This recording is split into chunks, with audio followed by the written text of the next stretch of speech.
It is said that one knows a person by their actions. They usually speak and act, and most of the time, their actions differ from their words.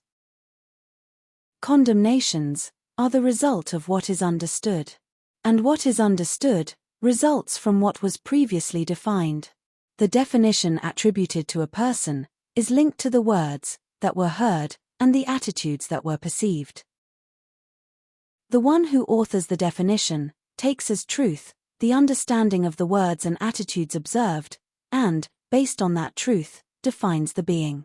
Thus, the individual becomes known by the adjectives attributed to them, according to what was understood from what they said or did.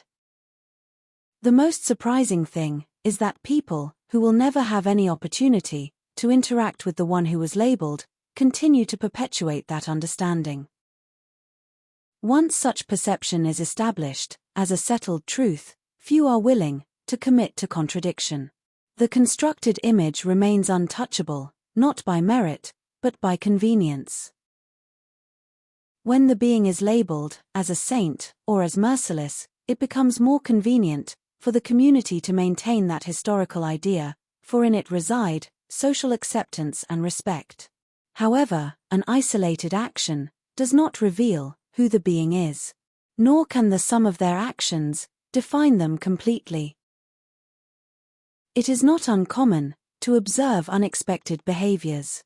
More surprising, however, is realizing how frequently the person acting does not understand their own behavior. It is extremely common to encounter attitudes we did not expect, especially when prejudice suggested the opposite. Likewise, we often surprise ourselves with our own unexpected behaviors.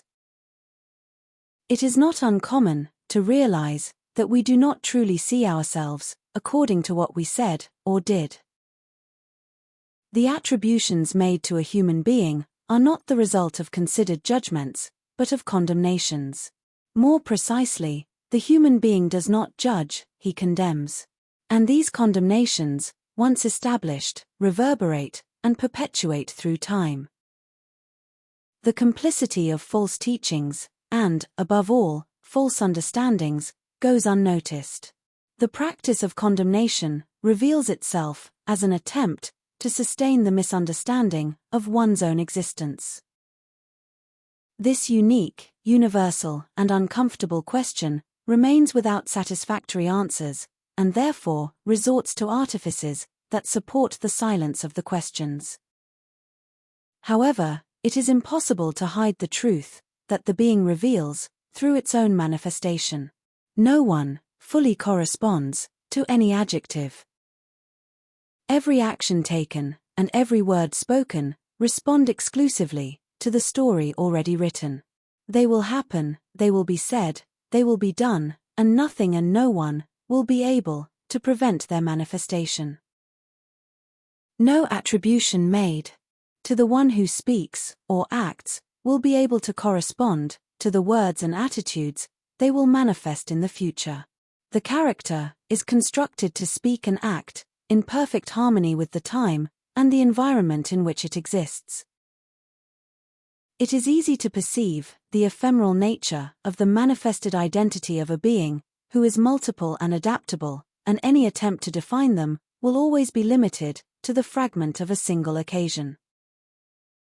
The same character will be at times saintly, at times promiscuous, always in obedience to the script previously written for them. However, inevitability does not suffice to summarize the being in its existence. When questioning itself, the being finds the door that explains it and leads it to knowledge. And by understanding the character, the being masters it, inhabits it, not as a prisoner anymore, but as a conscious actor in the play of life. In that moment, all condemnation dissolves. The characters, the environments, the dimensions, and even the purpose of existence become understood. Therefore, never condemn the character.